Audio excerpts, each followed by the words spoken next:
Cześć, witam Was Energik w kolejnym odcinku Kiedyś to było. Powiem Wam, że mam trochę problem z tym kiedyś to było, bo kończą mi się już powoli Secret Service, dobijamy powoli do końca. Dzisiaj mamy taki okrągły 20 odcinek i nie wiem co dalej. Może będziemy przeglądać gazetki z Lidla na przykład, mam ich sporo, to jest dobry pomysł, albo z Tesco. Może będziemy robić porównania. No i oczywiście, jeżeli będą jakieś gry w takiej książeczce w Tesco, to będę je omawiał, tak? Także myślę, że może omówienie produktów z Lidla sobie zrobimy. Dobra, tymczasem 58 numer już. Czerwiec 98, na okładce FIFA World Cup 98. Zobaczmy, co ciekawe, mamy tu jakiś super plakat w ogóle w środku, zaraz zobaczymy. Zobaczmy, co tam mamy ten super plakat, zobaczcie, World Cup 98, zobaczcie, na renderze dzisiaj, wtedy już wyglądał gorzej ten piłkarz niż dzisiaj w czasie rzeczywistym.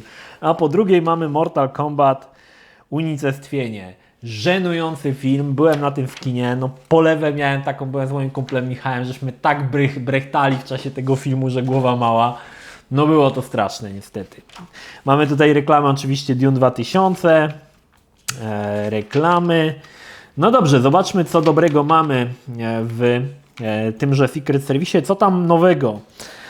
Mamy tutaj zapowiedź Star Wars Force Commander. Ja powiem Wam, że ogólnie z Force Commanderem nie skończyłem nigdy tej gry. Jakoś mnie to za bardzo nie wciągnęło. Pamiętam, że była jeszcze jedna gra z Gwiezdnych Wojen, Galactic Battlegrounds to się chyba nazywało. Bliżej to było tej grze do Age of Empires niż takiego tradycyjnego RTS-a i o wiele lepiej się bawiłem. Natomiast Force Commander było grą, która miała dosyć spore wymagania na swoje czasy i ona tak średnio raczej się w to dobrze grało, pamiętam w tamtym czasie. Może dzisiaj jakbym zagrał, pewnie bym to podszedł inaczej.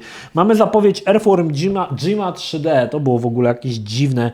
Earthworm Jim był świetną grą, która pojawiła się na wielu konsolach, na PC-tach między innymi. Fajna taka platformówka 2D, robiona przez, o ile dobrze pamiętam, Shiny Entertainment, ludzi, którzy zrobili później MDK. No i słuchajcie, postanowili to przenieść w 3D. Ja tego Earthworm Jima miałem na Piracie i pamiętam, że to był taki gniot. Mówię, Boże, jaki syf. Oczywiście to był czas, kiedy wszystkie platformówki przechodziły w 3D za sprawą oczywiście świetnego Mario i nie mniej świetnego Crasha Bandicoota czy Spyro.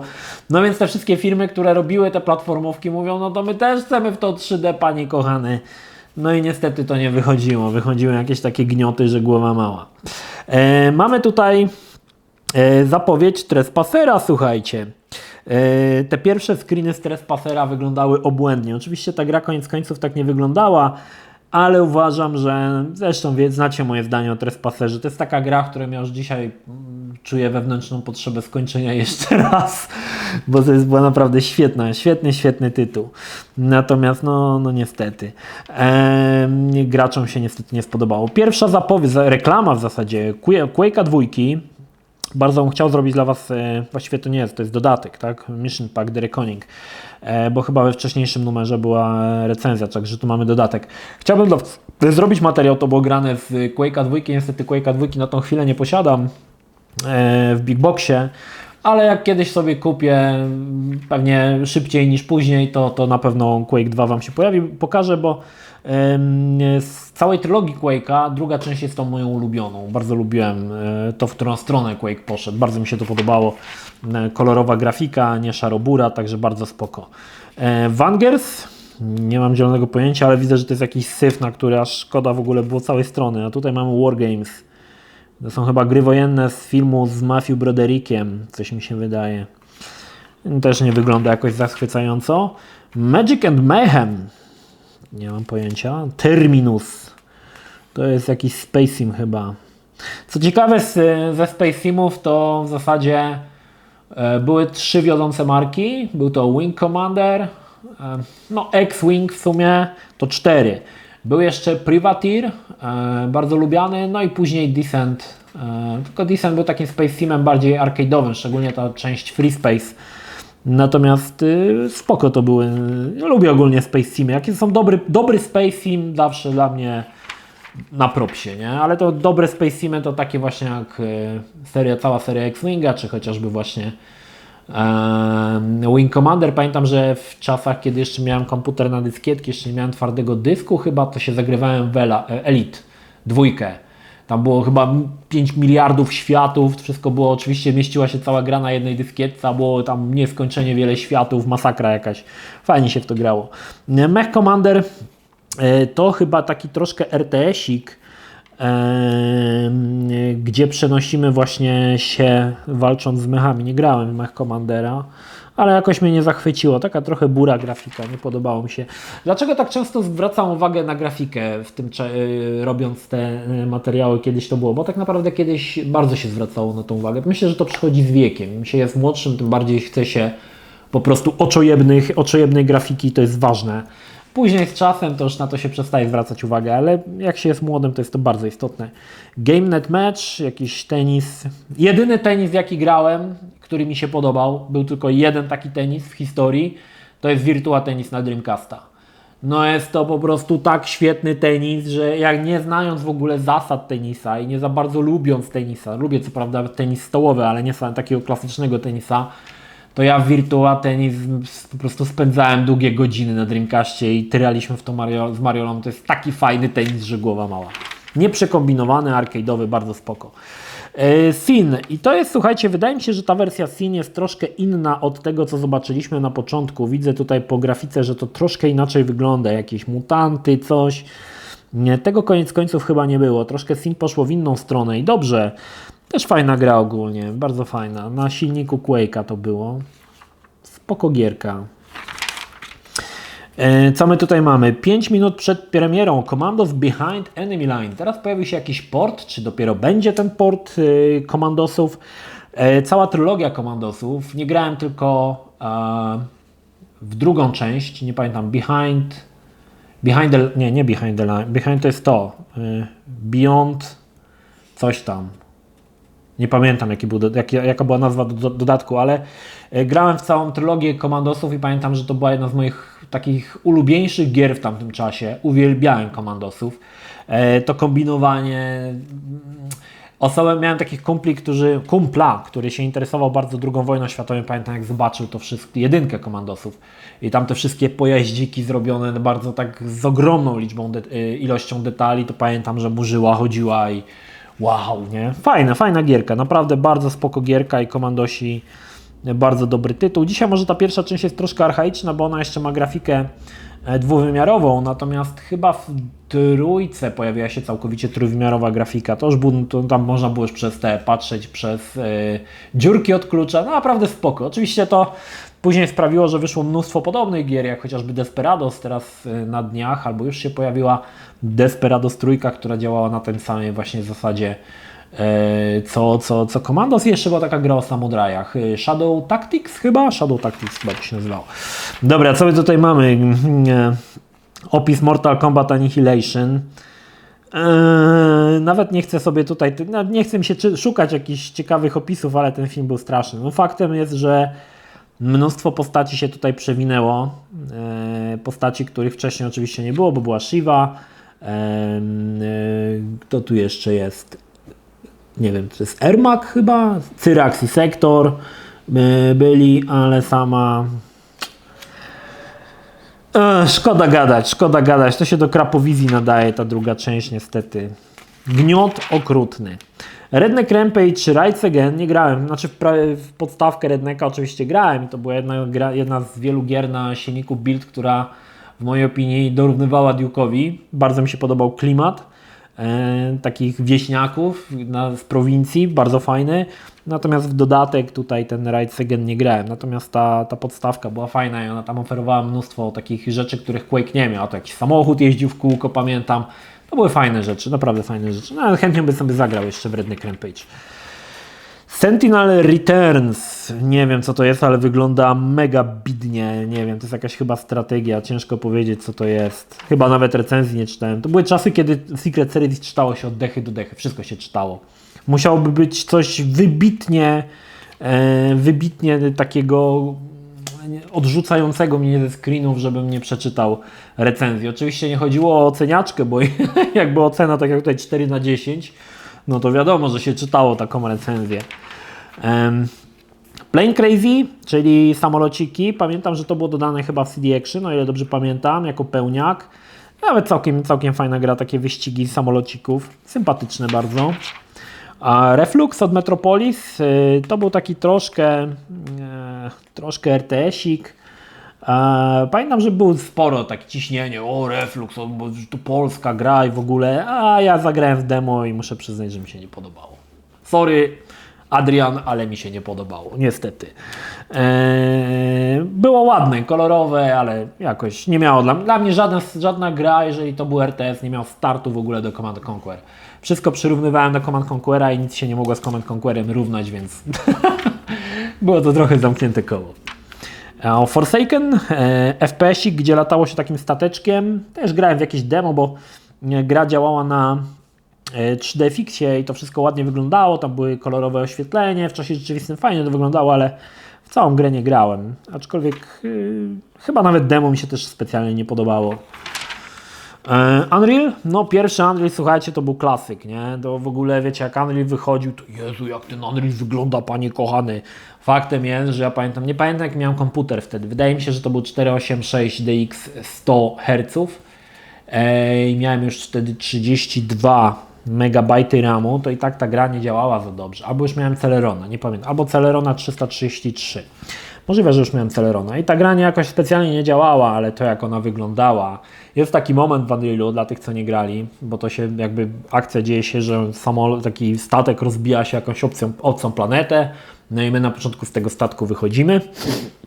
No i pierwsze wyjście ze statku na zewnątrz, to jest jakby drugi poziom, otwierają się takie tam wrota, wychodzimy i wow, jak to wygląda. Przypominało to wyjście z groty w pierwszym Far Cry'u. Wychodzisz i wszystko jest piękne, kolorowe. Tak było tutaj, tak było w Unrealu. No wyglądało to po prostu bosko. Aczkolwiek samo strzelanie w Unrealu było takie znaczy nie mówię o Unreal Tournament, tylko o tym zwykłym Unrealu.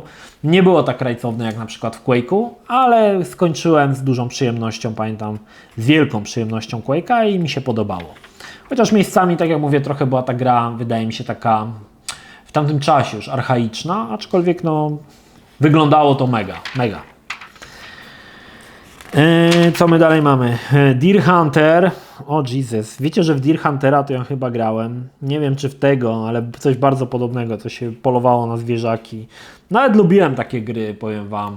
Odpalałem sobie i sobie chodziłem po lesie i polowałem na sarenki. Nawet mi się to podobało. World League Soccer. Nie wiem. World Cup 98 i to jest chyba ostatnia FIFA, w jaką grałem, słuchajcie. Jeżeli intro było z tym takim śmiesznym, nie wiem, kogutem, nie wiem kto to jest, kogut chyba, to była to ostatnia FIFA, w jaką grałem. Później trochę już mnie to przestało, bo nie miałem za bardzo, wiecie, wcześniej była presja grupy rówieśniczej, żeby grać w gry sportowe, potem już rówieśnicy nie grali w piłkę, więc ja też nie grałem w piłkę. Nie miałem jakby znajomych fanatyków piły nożnej, więc i te gry sportowe jakoś tak naturalnie przestały mnie interesować. To był ostatni tytuł chyba, w jaki grałem. Nie chcę skłamać, bo jeszcze zobaczę jaka będzie 99, ale wydaje mi się właśnie, że World Cup 98 to była ostatnia gra, w jaką grałem z serii FIFA. Znaczy, no potem grałem w FIFA 2020 na streamie, tak, po iluś tam latach. Hardball 6. Nie wiem, ile jest osób w Polsce, które się interesują baseballem, ale na pewno były srogo ucieszone. Ultimate Soccer Manager 98. To są gry, których ja w ogóle nie trawię. Aczkolwiek miałem znajomego w liceum, takiego Grzesia, który ogarniał te symulatory po prostu na poziomie epickim. I on był ogólnie wielki fanatyk takich gier. Możliwe, że miał kiepski komputer i nic mu więcej nie działało, bo potem mówił, że bardzo jego ulubioną grą jest Panzer General, gdzie się przerzucało żetony po heksagonalnych polach, gdzie nie było w ogóle grafiki, ale no ogarniał menadżery. W sumie fajnie. No, nie to, że się śmieje, to oczywiście żartuję, ale miał takie hobby. Micro Machines 3, szczerze mówiąc nie grałem w trójkę i w dwójkę nawet nie grałem w Micro Machines. Dla mnie zatrzymałem się na pierwszej części Micro Machines, którą graliśmy bardzo dużo na Amidze. Pamiętam, że potem miałem wersję na PC-ta i grałem samemu i przeszedłem całą grę i było spoko, ale już później jakoś mnie specjalnie Micro Machines nie interesowało. Wiem, że mam jakąś Micro Machines, dostałem jakąś próbkę na PlayStation 4 2 lata temu albo 3, ale nawet tego nie odpaliłem, przyznam wam się szczerze, nie odpaliłem nawet tych, także chyba nie było to za dobre. Monster Truck Madness. Monster Truck Madness to była jedna z niewielu gier początkowych, które obsługiwały akcelerator 3DFX, czyli Monstera popularnego. I powiem wam tak, no gra jak to gra, no fajna nie była. To jeżdżenie na były wyścigi tych Monster Trucków i takie raczej dość kiepskie, ale liczyło się to, że gra działała na Monsterze i można było odpalić niesamowitej płynności i po prostu w grafice, w rozdzielczości, która zrywała czerep z głowy, a było to 640 na 480 i ta gra wyglądała po prostu bosko. No. Tyle mogę wam powiedzieć. I tylko w tą grę grałem, tylko dlatego, że ona działała na Monsterze.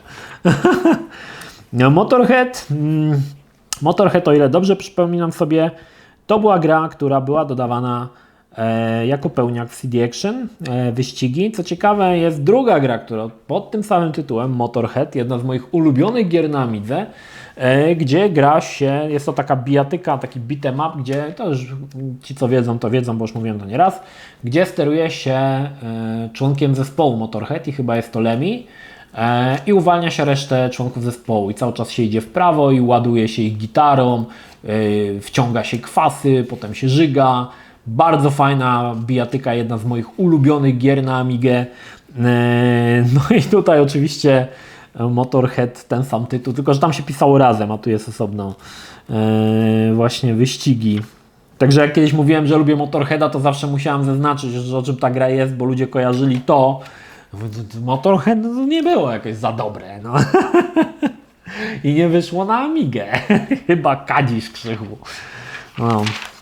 Takie czasy. Of Light and Darkness, The Prophecy. Nie grałem, nie wiem co to jest. Starship Titanic.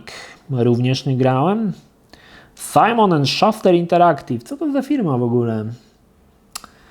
Ciężko powiedzieć.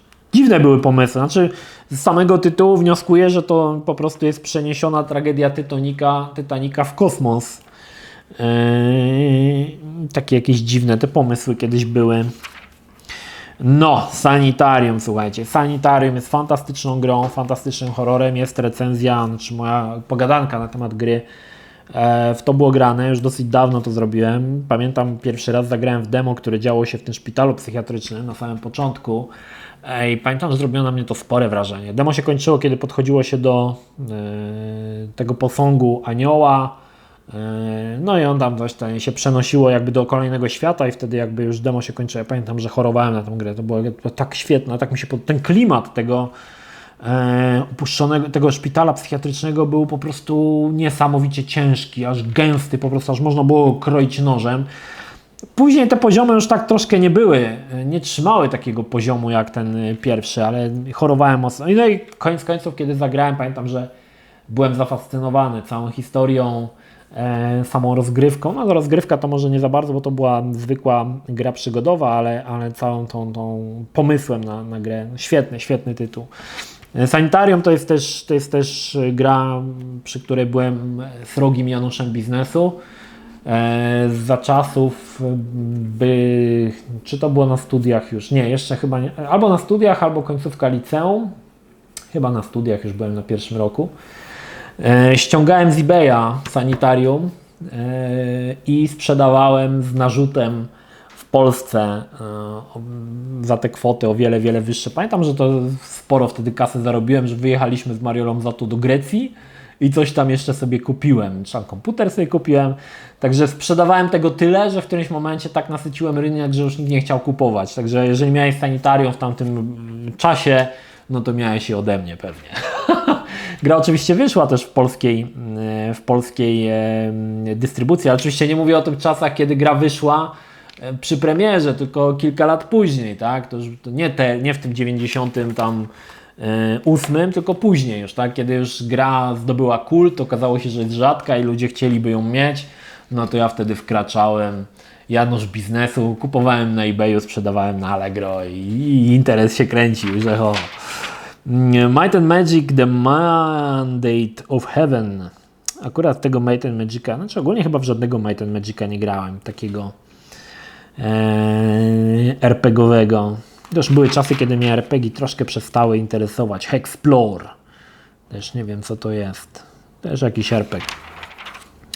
Cyberstorm. Sierra. Jakieś roboty, to jakiś RTS.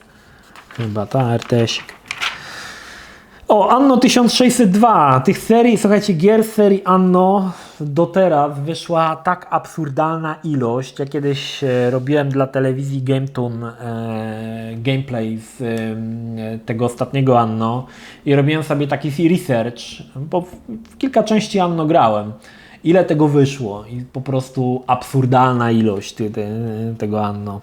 Nie pamiętam, czy w 1602 grałem. Wszystkie te gry wyglądają dla mnie tak samo, także dzisiaj nie potrafię nawet ze screenu wywnioskować. Możliwe, że grałem w tą część. Industry Giant, nie mam pojęcia. Army Man. Army Man to była gra, która troszkę miała być takim zerżnięciem pomysłu Zielonych Żołnierzyków z Toy Story, takich tych zabawkowych. I Army Man był właśnie taką grą tymi żołnierzykami. Pamiętam, że tą grę grałem i nawet ją skończyłem i nawet było spoko. O ile się nie mylę, później wyszło Army Man 3D, ale to już nie było takie fajne, ale w to Army Man nawet spoko, tak? Oczywiście widać było, że to takie chamskie zerżnięcie pomysłu z Toy Story, ale nawet było sympatycznie. Panzer Commander nie grałem. SWAT 2, no właśnie, słuchajcie, zanim nastała era fantastycznego SWATA trójki, niektórzy z Was grali, które troszkę nawiązywało mechanikami do Tom Clancy Rainbow Six, na początek SWAT wyglądał tak, izometryczna grafika, wszystko w 2D i myszą się ustalało. Pamiętam, że to było oczywiście SWAT tak naprawdę, bo to jest gra od Sierry, wyewoluowała z czegoś innego, wyewoluowała z gry przygodowej, mianowicie z Police Questa. Bo o ile dobrze pamiętam, czwarta część Police Questa nosiła podtytuł SWAT, to była jeszcze chyba przygodówka, a SWAT 2 już był grą jakby bo w tej pierwszej części, w pierwszym SWATie były elementy właśnie takie taktyczne, gdzie trzeba było całą akcję zaplanować. I to chyba tak się graczom spodobało, że Sierra postanowiła drugą część SWAT zrezygnować z tych wszystkich elementów przygodowych i zrobić całkowicie grę właśnie taką taktyczną SWAT. No i oczywiście potem nastał SWAT 3 i 4, dwie fantastyczne giery, które do dzisiaj robią bardzo pozytywne wrażenie i niektóre poziomy to pamiętam do dzisiaj, na przykład seryjny morderca, który miał w piwnicy manekiny, no to ten poziom to zapamiętam chyba do końca życia, chyba najlepszy poziom ze wszystkich części SWATA.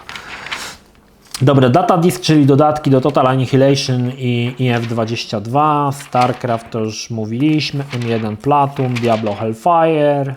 A propos, dla Diablo Hellfire, wczoraj do mnie napisał ktoś na Facebooku, że powstało pierwsze nieoficjalne spolszczenie do Diablo Hellfire i słuchajcie, brali udział aktorzy z oryginalnego Diablo, tylko nie pamiętam, czy to był Hellfire teraz? Musiałem zobaczyć, kurczę, nie pamiętam. Czy to z dwójki? Jednym okiem tak przeczytałem, szczerze mówiąc. Możliwe, że to był Hellfire, nie wiem, nie chcę teraz skłamać. W każdym razie, no jakiś dodatek, tak? I że fajna akcja, bo wynajęli wszystkich dubbingowców, którzy brali udział w oryginalnym Diablo. Także oni też pojawili się w podstawce. Fajny temat. Dobra, co my tu mamy? Mały Picasso i Mój Król. Voodoo 2, no właśnie, Voodoo 2. Pamiętam, że na Voodoo 2 to chorowałem ciężko. Oczywiście Voodoo 2 niestety nigdy nie miałem potem trójkę, ale dwójka... Tutaj mamy właśnie ten tryb SLI, nie? Że można było dwie karty połączyć razem i zwiększać ilość klatek na sekundę. Kurde, to powiem Wam, że w tamtym czasie na 3D Fixa, na Voodoo, na Monstera to był szał, słuchajcie, to była szajba, nie? To była jedna z najlepszych rzeczy, jakie kiedykolwiek powstały do komputera, autentycznie. Ja to się tym tak jarałem niesamowicie, wiecie, i tymi ilościami klatek, tym wszystkim, to mnie strasznie jarało. Dzisiaj już może mniej, ale wtedy to było nowe, może dlatego. Dobra, mamy jakieś joysticki, Quickshot i Sidewinder. Dziwne, że to jeszcze joysticki wychodziły. Już nie powinny wychodzić. Kod biblijny. To jest dosyć ciekawa rzecz. Niektórzy może z Was tego nie wiedzą, ale kiedyś coś takiego było, bo okazało się, że czym jest kod biblijny? Pozwólcie, że wyjaśnię. Jeżeli weźmiemy sobie całą, na przykład 2 strony z Biblii, czy tam ileś stron z Biblii, wyrzucimy wszystkie spacje, wszystkie tam przecinki, całość wpiszemy ciurkiem, tak jak tutaj, litera po literze, wszystkie, całe te, to można w niej znaleźć na przykład, to jest oczywiście bez sensu, zaraz Wam powiem dlaczego, można znaleźć na przykład, nie wiem, słowo Hitler, które byśmy mogli wykreślić, którąś tam literę, na przykład co 5, schodząc na przykład co 2 wiersze, wykreślić Hitler i na przykład ze słowem Hitler przecinało się drugie słowo, na przykład, nie wiem, Auschwitz, nie? Albo coś takiego, albo II wojna światowa. No i to było, ludzie się tym podniecali, że to w Biblii było już przyszłość świata zapisana, że to się łączyło, wiecie, przecinało i że to się łączyło. Potem się okazało, że matematycznie jest to bardzo prawdopodobne, że tak się stanie i że kod biblijny to jest jedna wielka lipa, nie? I był program dekodujący, faktycznie, coś takiego było, nie? O, tu mamy. Zakodowana w torze informacja na temat Saddama Husseina, tak? I jest co taką samą liczbę liter przesuwamy również do dołu i mieliśmy na przykład Saddam Hussein, tak? I w drugą stronę coś z czymś się łączyło.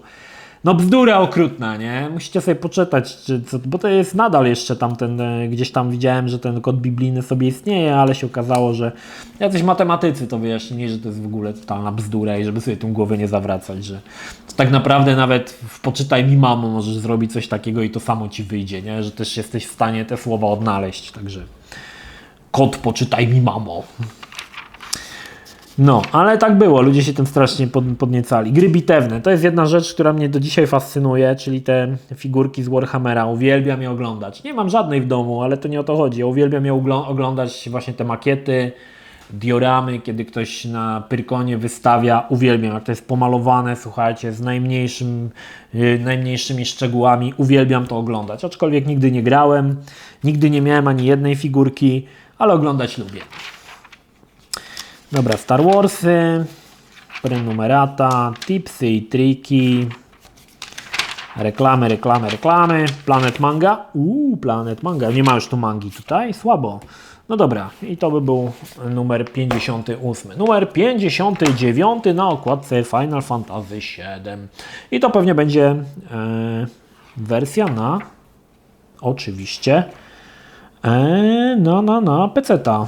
Reklama Unreala, zobaczcie jaka sroga, jakiś taki jęzor, który zamienia się w węża. Nie wiem co to miało wspólnego z Unrealem, że to jest po prostu nierealne, nie wiem. Dziwne te niekiedy te reklamy były straszne, strasznie. No i mamy E3 98 Atlanta, zobaczmy co tutaj nowego. Tutaj mamy Clouda takiego dużego, słuchajcie. To były jeszcze czasy, kiedy chyba redaktorzy jeździli po to, żeby sobie robić foteczki z hostesami i je tam za tyłek łapać. Zaraz zresztą zobaczymy. Może już nie, może to już były czasy, kiedy się skończyło. Był taki moment. Dobra, zobaczmy co ciekawego. Z ciekawych rzeczy. Omicron The Nomad Soul. Pierwsza gra Quantic Dream również pojawiła się w To było grane. W sumie chyba jedna z pierwszych gier opisywanych również przez Klocucha. Także bardzo, bardzo spoko tytuł. Mi się bardzo podobał. Rayman 2. Pamiętam, że Rayman 2 to był srogi temat w ogóle. Tak mi się podobało. Pierwszy raz grałem u Tarkina. Mówię, jaka ta gra jest super. Mówię, Tarkin, dawaj mi tu płyty, zgrywaj. Mega, mega, mega dobre. Shadowman. Nie wiem, czy ktoś taki teraz remake'u nie chce zrobić pierwszego Shadowmana. No nawet spoko też tytuł. Nie mam go akurat, ale też chciałem kiedyś o nim materiał zrobić.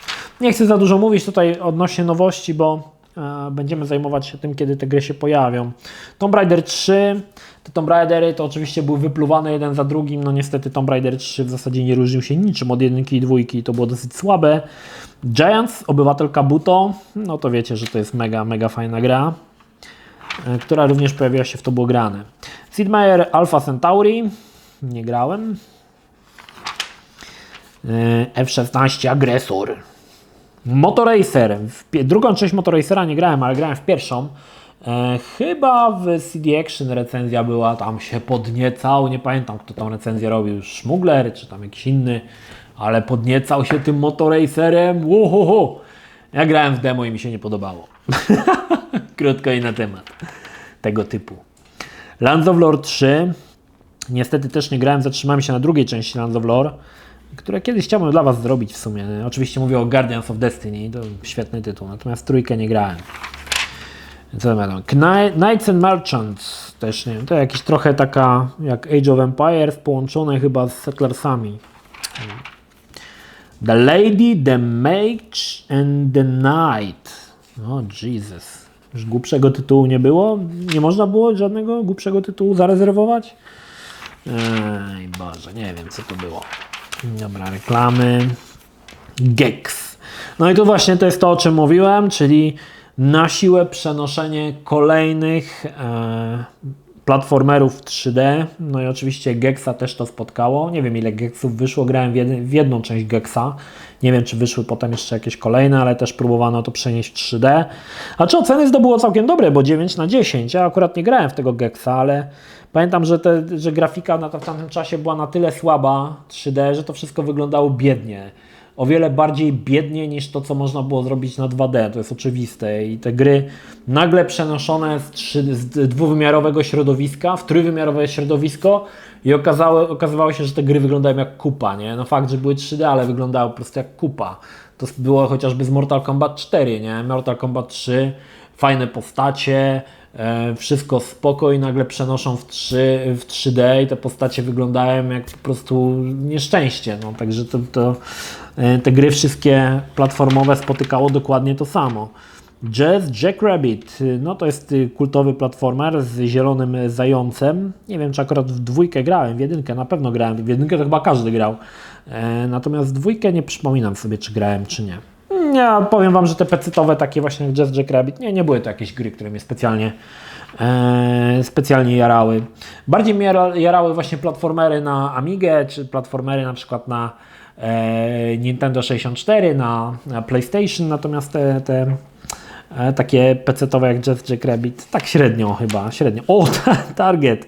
Polska gra, słuchajcie, polski FPS-ik, klimat był ciężki, zobaczcie jakie tutaj blokowiska, ale było kilka rzeczy fajnych według mnie w Targecie, bo można było na przykład jeździć motorem, czy tam samochodem, motorem chyba i można było po ulicach jeździć. No gra 3/10 i mówimy tutaj o roku 98, także dzisiaj jakbym to sprawdził, to pewnie by było -5/10. Może kiedyś zrobię o tym materiał. Chociaż były osoby, którym się Target podobał. Ja grałem w demo, pamiętam, i później chyba w pełną wersję nie skończyłem Targeta, ale nie miałem jakichś takich negatywnych odczuć, bo podobał mi się taki ten polski klimat, no. Ten polski, taki brudny, szary, betonowy klimat, który właśnie w Targecie był ogólnodostępny i wydaje mi się, że nawet spoko. Natomiast pewnie dzisiaj bym zmienił zdanie. Flash Fist, nie wiem co to jest. Excalibur 2555 AD. O Jesus, jakaś lafirynda w czarnych majtach i szuka pewnie Excalibura w 2555 roku. Boż.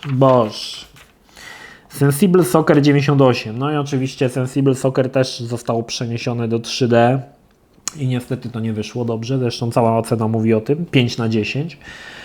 Niektóre gry powinny zostać w 2D, tak mi się wydaje. Nie powinno się ich na siłę przenosić w 3D. Three Lions, też jakaś piła, nie wiem co to jest. Pewnie to jest jakiś zespół, tak? Three Lions, jakiś Manchester albo coś takiego. Strzelam, bo nic innego poza Manchesterem nie znam. Dobra, NHL Powerplay 98, nie wiem. Prost Grand Prix 4/10. Prost na pewno byłby dumny.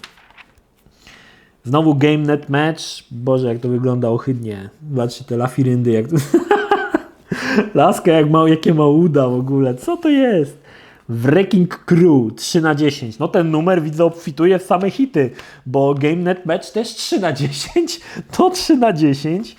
Dobre tytuły tutaj były przygotowane. Superbike World Championship. No, wyścigi motorowe to zupełnie nie mój temat. Poza Motoracerem to chyba nic nie grałem takiego. Team Apex 6/10. Xenocracy 7/10. Nie wiem co to za tytuły zupełnie. No i Descent Free Space The Great War. Mega dobra gra, słuchajcie. Jeżeli lubicie Space Simy, takie arcade'owe, no to Descent Free Space był po prostu boski. Uwielbiałem Descenta. Kończyłem go po prostu z ogromną przyjemnością i w mojej opinii w którymś momencie uważałem, że Descent jest najlepszym Space Simem jaki powstał, włączając to oczywiście Wing Commandera i włączając to X-Winga. Descent był po prostu świetny. Fajna gra, nawet może dzisiaj bym sobie nawet to zagrał, chociaż pewnie dzisiaj już bym się trochę przestraszył, jak to wygląda, ale kiedyś naprawdę robiło to wrażenie. XCOM Interceptor i kolejny Space Sim z świata XCOMa, ale nie grałem w to niestety już. No i Final Fantasy VII w wersji na PC, słuchajcie. Ta recenzja tutaj, zresztą ocena 10 na 10 mówi sama za siebie, była hiper optymistyczna. Ja pamiętam, że byłem tak nafazowany na tą grę, że po prostu aż mnie bolało. Ale nafazowany był też mój ziom Tarkin, który pierwszy wybulił na 4 płyty i on, czy tam na 3 płyty chyba na PC-cie było, na 3, o ile dobrze pamiętam. I kupił tego Finala i potem my żeśmy zgrywali od niego. No ja po prostu pamiętam, że pierwsze co, słuchajcie, bo to było tak. Czytasz tą recenzję, wszystko jest w ogóle no mega dobre, nie? No nawet mnie to nie odrzucało to, że RPG, nie? Mówię, no to jak ta gra jest tak dobra, no to na co to, że RPG? No to RPG.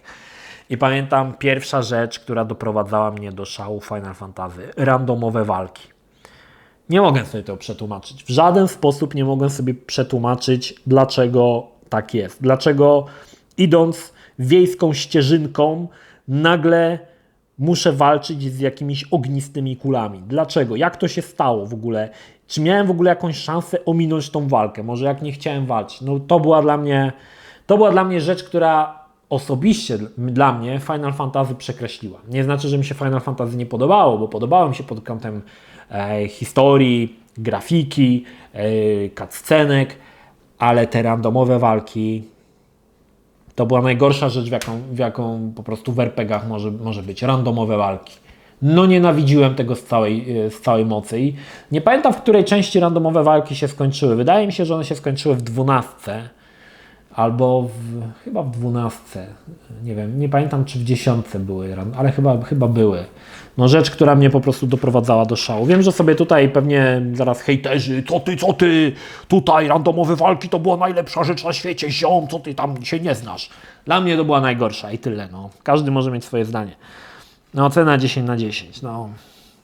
I gra była dosyć trudna i pamiętam, że w którymś momencie, muszę się wam przyznać, nie mogłem przejść niektórych walk, bo o ile dobrze pamiętam, nie chcę teraz skłamać, jeżeli pomyliłem się, to mnie tutaj wyprowadźcie z błędu, ale było w Final Fantasy coś takiego, że levelowały tylko te postacie, którymi się grało. Zazwyczaj mieliśmy, w którymś momencie mieliśmy 6 różnych postaci.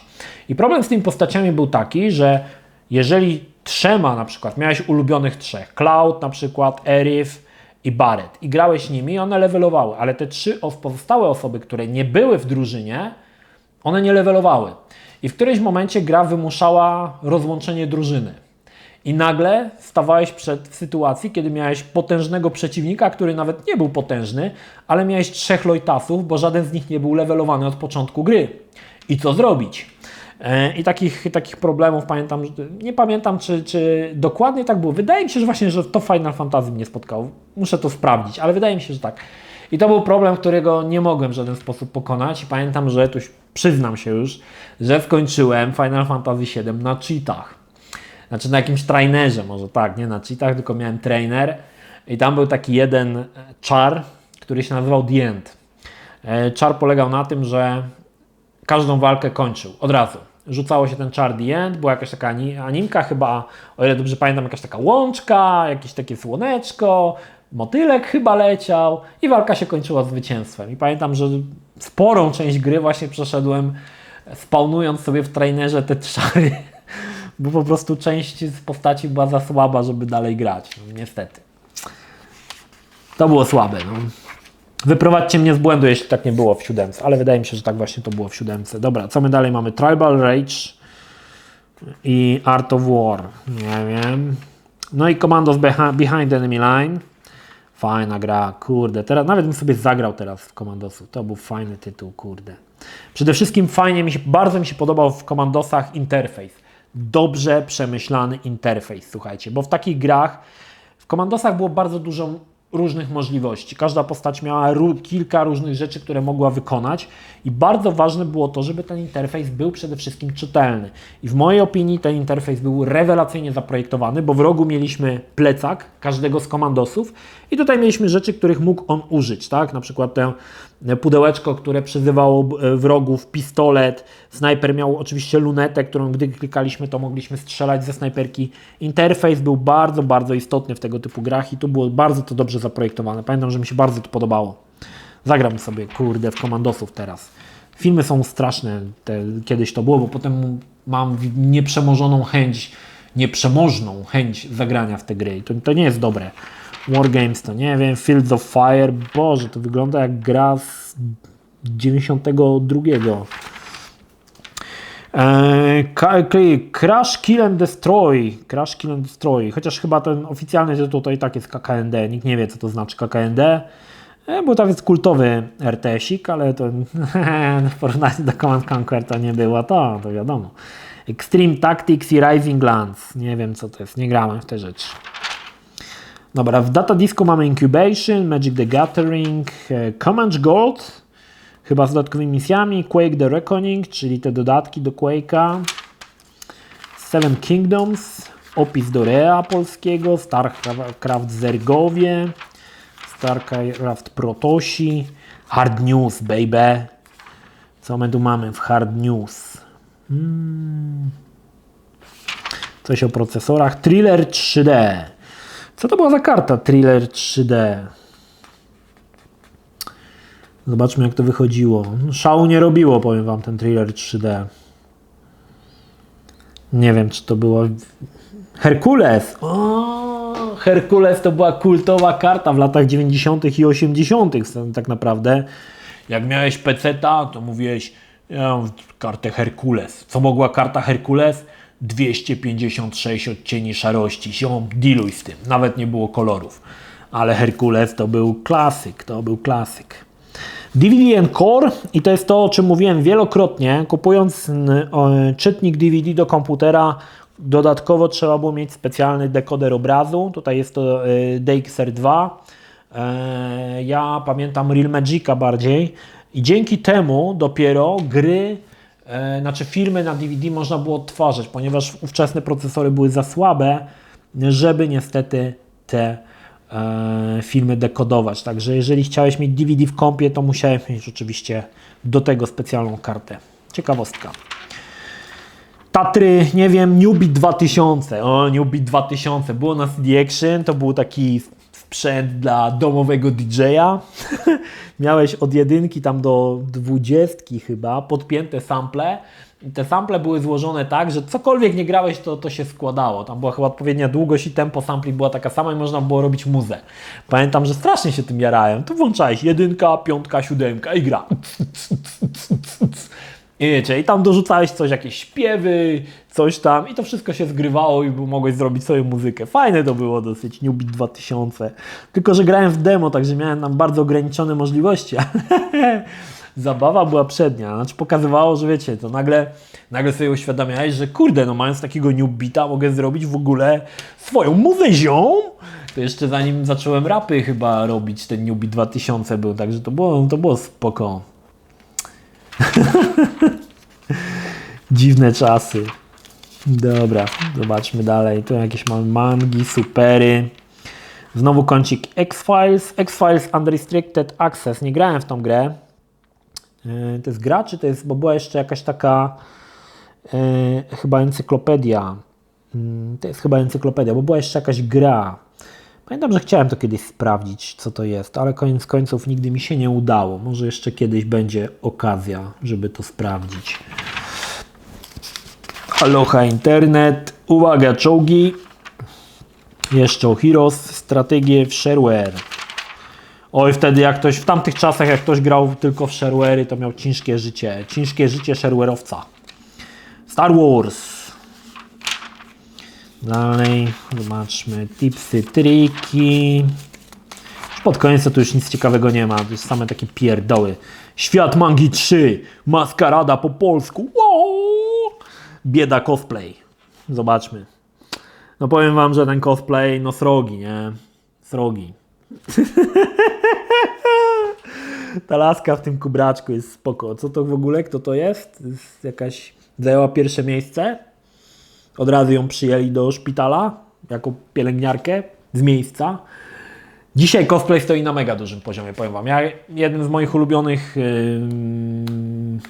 eventów jest Pyrkon, na który uwielbiam jeździć i uwielbiam oglądać cosplayerów, bo naprawdę ludzie robią niesamowite rzeczy, słuchajcie, naprawdę niesamowite rzeczy.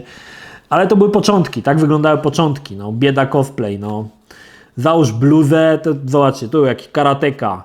Założył sobie białe gacie, białe trampole, białą bluzę, wziął się paskiem od starej w tym pyk i już jest cosplay, baby. Tak to jest, no. Ciężki temat, ciężki temat. Ten to nawet nie wiem, kto to jest. To jest postać Ranmy. Kto to jest Ranma? Rama. Margaryna Rama. Może tak. Może to za margarynę Ramę. I jakiś mamy Co? Nie wiem, co to jest napisane. Hyperdol. O Jesus. To bajka, której nigdy nie chcę oglądać. Nigdy nie chcę mieć z nią nic wspólnego. Co to w ogóle jest? To jakieś dziecko na jakimś penisie? Co to w ogóle jest? To jest jakiś hardcore. Tu gołe cycki. No nie. Srogo. Dobra, dalej. Dobra, i na tym się zatrzymamy. 59 numer i ostatni numer 60 na okładce oczywiście Andy z Heart of Darkness. I plakat Godzilla. O ile dobrze pamiętam, akurat plakatu Godzilli nie ma. Nie, mam plakat Godzilli, okej. Miałbym dla Was fajną historię, ale chyba chodziło o plakat z resetu, którego niestety nie mam już tych resetów i właśnie historia plakatu w resecie. No ale trudno. Akurat tutaj ten plakat jest. Było, minęło. No dobra, zobaczmy, co mamy tutaj w nowościach. Nowościach ciekawego. Close Combat 3, spoko, ale poza tym to nic nie widzę tu ciekawego. Drakan, to też była całkiem spoko gra. Niektórzy mówili, że to Tomb Raider ze smokiem, bo tam można było na smokach latać. Hopkins, FBI, wielu z Was zna, bo była gra wydana przez chyba Topware? A nie, CD Projekt wydał. Ona była po polsku, dlatego wielu ludzi ją dobrze kojarzy. Dobra, mała wielka firma. Laboratorium komputerowe Avalon. Maciej Miąsik, miałem okazję zrobić z nim mega długi wywiad, którego nie ma niestety na kanale, bo wstyd powiedzieć, nie chciało mi się tego składać, bo ten wywiad trwał chyba ze 3 godziny. Może kiedyś będę miał fajny wywiad, bardzo fajnie sobie o retro pogadaliśmy, o takich naprawdę fajnych rzeczach, ale nigdzie ten wywiad niestety nie był potem upubliczniony. Było to w ramach oczywiście z kamerą wśród devów, to Wam mogę powiedzieć. Specjalnie pojechałem do Warszawy, żeby pogadać z Aleksem z byłego Top Secretu i właśnie z Maciejem Miąsikiem. Może kiedyś to wrzucę, zobaczymy. Indiana Jones, no to był właśnie trochę taki temat, powiedzmy, przeniesienia Indiana Jonesa w buty Lara Croft. Nie wiem, czy Infernal Machine, tak, to grałem. No, było takie sobie. No, Indy to nie Lara Croft, no nie ma cycków, no nie ma co się tutaj za bardzo nad tym rozczulać. Settlers 3. To sobie opowiemy o tym, jak będzie. Ultima 9, Ascension. Nie grałem w Ultimę 9. Podobno miała jakieś absurdalne wymagania sprzętowe ta Ultima. Tam była bardzo zaawansowana fizyka, ale też było mega dużo bugów, glitchy i gra była w zasadzie przez to niegrywalna, ale podobno fizyka stała tam na bardzo wysokim poziomie. Europa 1944, Israeli Air Force, Jesus, Heavy Gear 2, gry o mechach, Force Commander, to jest to, o czym mówiliśmy, Force Commander. Nawet powiem Wam, że dzisiaj bym sobie kupił tego Force Commandera w Big Boxie, tylko nie wiem, czy by mi się chciało grać, bo pamiętam, że gra mnie jakoś tak specjalnie nie zachwyciła. No jakoś tak inaczej ten Force Commander. Tutaj wygląda, jakby to było 2D, powiem Wam, a tu są trójwymiarowe, dziwne. Może się potem zmieniło to jakoś. Klingon Honor Guard. No, Star Treka to... Nie wiem, czy chociaż jest jedna gra ze Star Treka, w którą grałem. Wydaje mi się, że nie bardzo. Nie przepadam ze Star Trekiem. Godzilla, nowe wcielenie gumiaka. No właśnie, ten film Godzilla, ten co tam atakował Nowy Jork, nie był chyba za pozytywnie przyjęty. Przede wszystkim mówiono, że Godzilla przypomina T-Rexa i to nie jest Godzilla, tylko dinozaur i to było ogólnie negatywnie przyjęte. No oczywiście Godzilla cała była komputerowo tam wygenerowana, a wcześniej w japońskiej Godzilli, czy tam Goira, wcielał się oczywiście aktor przebrany w gumowy kostium i to chyba był taki kult. Natomiast ta Godzilla podobno nie za bardzo dobrze przyjęta. Ja widziałem to kilka razy, tą Godzillę, to do obejrzenia, nie? Nie mogę powiedzieć, że jakoś mnie specjalnie zachwyciło, ale też nie to, że byłem jakoś zniesmaczony. Także nie chcę tutaj za bardzo wchodzić w paradę ludziom, którzy uważają, że to był gniot.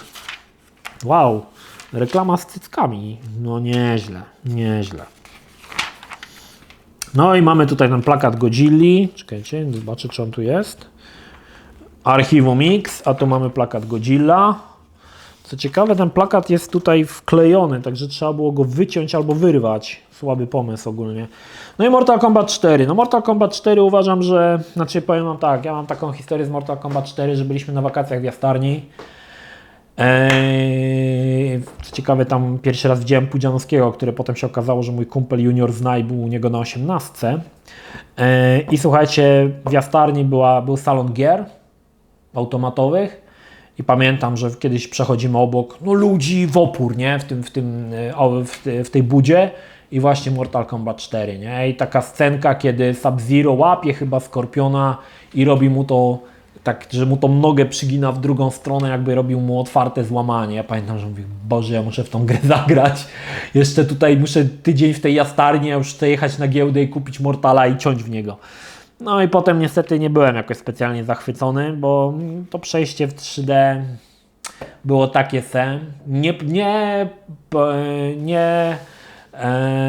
postarali się też twórcy cutscenek w Mortal Kombat 3D, mówię o tych, znaczy czwórka, Mortal Kombat 4, tych cutscenek trójwymiarowych, bo one były straszne, kiepskie i w ogóle źle zrobione i to było w ogóle takie żenujące. Ale grało się w Mortala, no nie powiem, że się nie grało. Grało się w Mortala, bo Mortal był synonimem dobrej bijatyki. Dopiero kolejna część Deadly Alliance przeniosła prawidłowo Mortala w 3D. No i mieliśmy tutaj ciosy do wszystkich. Czy oczywiście to wynikało z tego, że jeszcze sprzęty wtedy były za słabe, tak? Także Small Soldiers to jest na podstawie jakiegoś filmu, którego nie widziałem, o małych żołnierzach. Pamiętam, że był taki klip z nimi. Chyba jacyś raperzy to śpiewali, nie pamiętam. War się chyba nazywał i właśnie tam były fragmenty, no jakoś taki se. Heart of Darkness, kultowa gra Erika Shai, która tak naprawdę,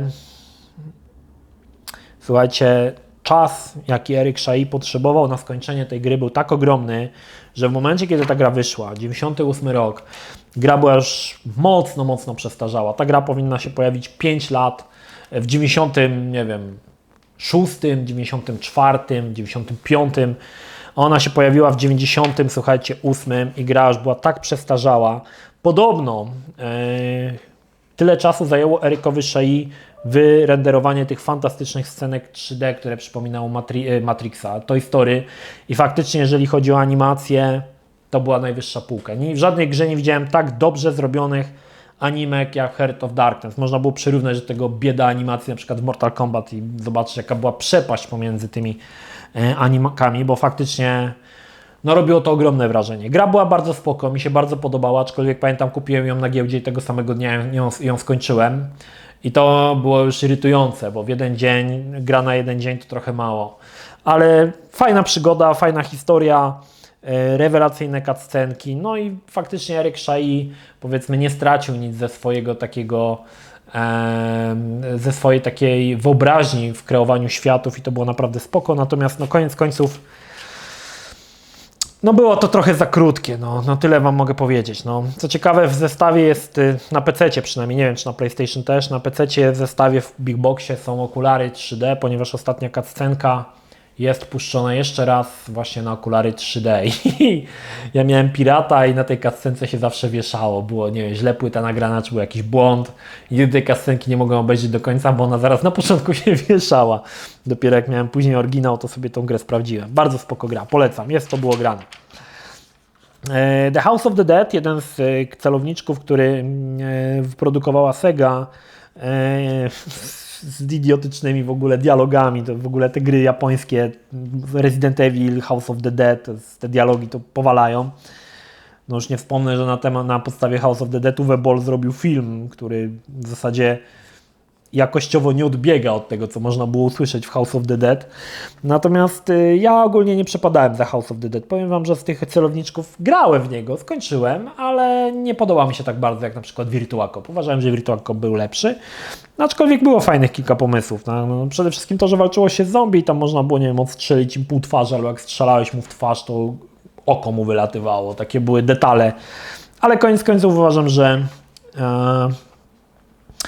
no Virtua Cop był lepszy, tyle mogę powiedzieć. Urban Assault, nie wiem, Atak Urbana. Atak Urbana na TVP. Nie grałem. NAM 4/10. Chyba jest to na buildzie, słuchajcie. Mało osób chyba wie, że coś takiego wyszło na buildzie. To wygląda jak build, ale to trzeba było zagrać. Ale bieda po prostu okrutna, nie? Może kiedyś. Grand Prix Legends. Też nie grałem. FE18. Nie grałem. Motocross Madness. Wiecie co? Nie grałem. Beyond Time. O! I to jest gra, w którą też nie grałem. Ale za to X-Files The Games już grałem. Jest oczywiście w to było grane. Jeden z popularnych filmów interaktywnych na podstawie oczywiście serialu kultowego i wyszło to naprawdę dobrze, bo gra jest jakby odcinkiem X-Files i trzyma przede wszystkim dlatego, że przy produkcji gry brali udział i aktorzy, i ekipa filmowa, która kręciła serial, dzięki temu to nie odstraszało i w mojej opinii jest to naprawdę fajny Interactive Movie, co prawda ocena jest 6/10, ale ja uważam, że warto, jeżeli lubisz Archiwum Mix, to zdecydowanie powinieneś w grę zagrać, bo jest to naprawdę fajnie oddaje ducha serialu i tyle, no. W mojej opinii udało się to. O, Get Medieval, to jest, słuchajcie, gra, w którą nie grałem. Max 2, wow, to był tytuł, ale w niego nie grałem. Natomiast w Mech Commandera też nie grałem. Dominion Storm Over Gift. Wiecie co? Nie mam żadnych wspomnień z tą grą, bo w nią nie grałem. Spellcross i Fall Vice 1939. Srogie tytuły. Ale w nie nie grałem. Vanguards. Dla odmiany powiem Wam, że nie grałem. I Emergency Fighters for Life. No tutaj mogę się pochwalić, że też nie grałem. Dalej, Revenge of Arcade. No gry może grałem w te, co tutaj są, z tego co widzę. To jest Pac-Man, ale sam ten zestaw, no nie grałem. Dodatki, Warlords, X-Wing, Collector Series. Co ciekawe, wyszły 3 wersje X-Winga i każda z nich się różniła. Najlepsza jest ta ostatnia, którą znajdziecie też na Gogu, bo jest ona przeniesiona w silnik X-Wing vs TIE Fighter i ona działa najlepiej. Natomiast te pierwsze X-Wingi no to wyglądały strasznie biednie, tak? Tu mamy Collector Series, to widać, że dodali tekstury, no o wiele lepiej to wyglądało. Właśnie o tym mówię. Final Fantasy, opowieść, znaczy opis. Komandosi opis. Dziwne do komandosów opis. Dobra. Skanery Plustek. Miałem skaner kiedyś, skanowałem masę komiksów na nim, bo byłem w grupie skanującej komiksy. Jeżeli macie jakieś zeskanowane Batmany TM Semika, to najpewniej to są moje skany, bo w zasadzie tylko ja miałem te Batmany, żeby je przeskanować. Słownik wiadomości o 3D. No srogo. Tu mogliśmy się dowiedzieć, czym jest na przykład cieniowanie Gurauda albo filtrowanie trzyliniowe. Fajne, takie rzeczy były spoko, bo ludzie trochę w tej grafice 3D, gdy to tak weszło z buta, trochę się w tym gubili i to było spoko właśnie, że takie rzeczy się pojawiały. Dobra, zobaczmy. Diamond, Sonic Impact i STB Blackmagic. To jest jakieś na 3D Fixie widzę oparte i tutaj mamy jakieś AV Master 98. A, to jest karta telewizyjna. To nie fajne, ale, znaczy nie fajne, nie znam się na tym, ale Blackmagic, jakaś karta właśnie na 3D Fixie. No spoko. Co my tu mamy? Mortal Szkoła Begins. Ile już ten film trwa? 59 minut. Czas najwyższy kończyć. Wy nie oglądacie tych całych filmów, jak nagrywam godzinę. No i ponownie kącik Archiwum Mix. Tu mamy figurki. Star Warsy, tipsy, triki. O, wrócił do łask dział o konsolkach. Zobaczmy, co mamy. Tekken 3. No Tekken 3 to było kultowe. Panzer Dragoon Saga, słuchajcie, najdroższa gra na Sega Saturn. Bardzo trudna do dostania za jakieś chore pieniądze. Może kiedyś zrobię o niej materiał, bardzo... Ale podobno niektórzy, nie grałem w Panzer Dragoon Saga, tyle mogę Wam powiedzieć, ale są osoby, które uważają, że jest to jedna z najlepszych gier RPG ever. Łącznie ze wszystkimi Final Fantasy i tak dalej, że jest to najlepsza gra RPG, jaka powstała. Ciekawe. Można by kiedyś to zagram i sprawdzę. Mitomania, jakieś reklamy, manga news, boże, dalej. O i koniec. Dobra, słuchajcie, na tym się zatrzymamy. 3 kolejne numery dla Was zrobiłem. Czekam na Wasz feedback, czy chcecie kolejne numery. To był 20 już odcinek, słuchajcie, no trochę tego nagrałem. Jeżeli każdy trwał godzinę, to 20 godzin gadania. Wow! Moglibyście sobie puścić, jakbyście jechali, nie wiem, z Polski do Danii i przesłuchać wszystkie odcinki, kiedyś to było. Dobra, słuchajcie, to tyle. Nie chcę przedłużać. Jeżeli chcecie kolejne odcinki, zapraszam do napisania w komentarzu. To tyle. Pozdrawiam Was, Energii. Trzymajcie się. Do następnego. Cześć!